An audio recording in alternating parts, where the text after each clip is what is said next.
with success, it always comes with problems. You know, it's always a yin to the yang. I know you've been in a lot of things with a lot of different people over the years, but I remember one thing in particular with the Locks. Y'all got into something up in Boston. And the Boston police told the Locks they should have killed Benzino. Like, number That was one, crazy. yeah, that was crazy. Like, what was it? Like, what was your issue with the Boston police? I wasn't surprised, but for them, but when Kiss told me that, because once we had the situation, and then when we all went to squash it, we all met at a restaurant, and that's when Kiss told me and shit. I wasn't surprised, but I was just like, I wasn't surprised that they felt that way, but I was surprised that they would tell them that, based on everything that happened. You know what I'm saying? So like the police, probably since 87, like I said, my father, you know what I'm saying, was dealing with, you know what I'm saying, like the top guys in the mob. So he had a rep, and then he got a bunch of time. My father's real fortunate because the time he got was before they started changing the guidelines. If he would have got it under the new shit, he never would have came home. But he was heavy involved with them.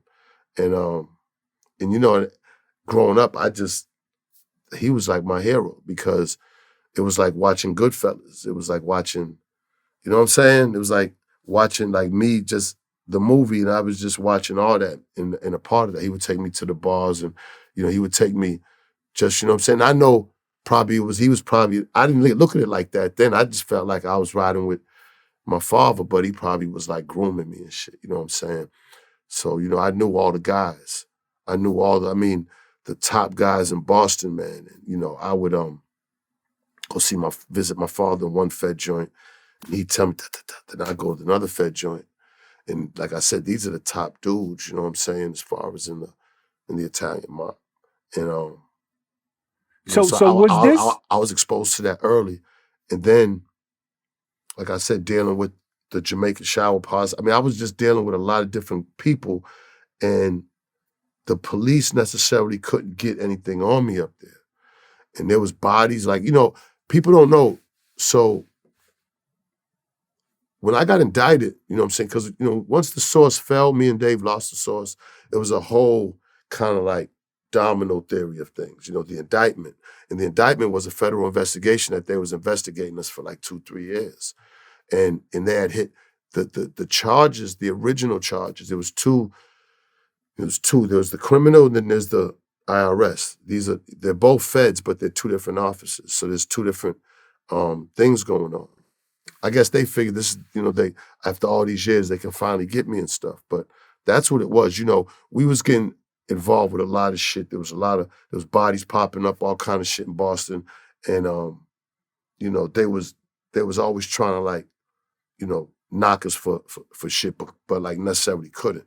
A lot of guys did get knocked. A lot of guys got killed. People don't really understand how fucking crazy Boston was, man. Like, when you put in perspective, like, a 10 to 12 mile radius of Black Boston, and then, we averaging almost 100, 120 bodies a year in that radius. See, when you think Boston, you're thinking, because there's Charlestown, South End, North End, there's a lot of predominantly white areas, but the Roxbury, Mattapan, South End, Dorchester, Blue Hill Avenue, that's like 10 miles the most a circumference of. So, like, shit, 100, if you got beef with something, see, the thing with Boston is, when the gangbanging took place, it's such a small area that if you knew somebody, you going to get them. Damn near everybody been shot in Boston. I could name over 100 guys that I know personally dead. You know what I'm saying? Just growing up, like, from the 80s to the 90s. And, like, even through when God came down and took over OP, remember that? You remember N2D? Yeah, of course. Yeah, when God came down, when all that shit happened, all, like, I was a part of all that shit, you know what I'm saying? So my name would be in the newspaper. There's two newspapers, it's like the Herald and it's like the Globe. And like in 87 is when they started, like, the RSO, and the leader is Benzino, and they're the gang, and then bodies and this. And I mean, it was years and years and years of this shit, both newspapers. But this is just racism.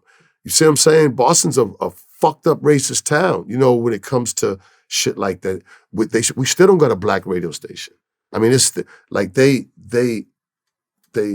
suppress the culture of black people. You know what I'm saying? They suppress it. They don't want it. You know, we used to have to drive to Providence to go see Run DMC at the Providence Civic Center because they wasn't having none of that shit in Boston. And really still don't. You know what I'm saying? So, you know, I always was getting involved with shit. And then, you know, I was getting money. So my name was ringing and it was like, they just hated me. I mean, hated me. And then I would always speak out against the shit like I do now.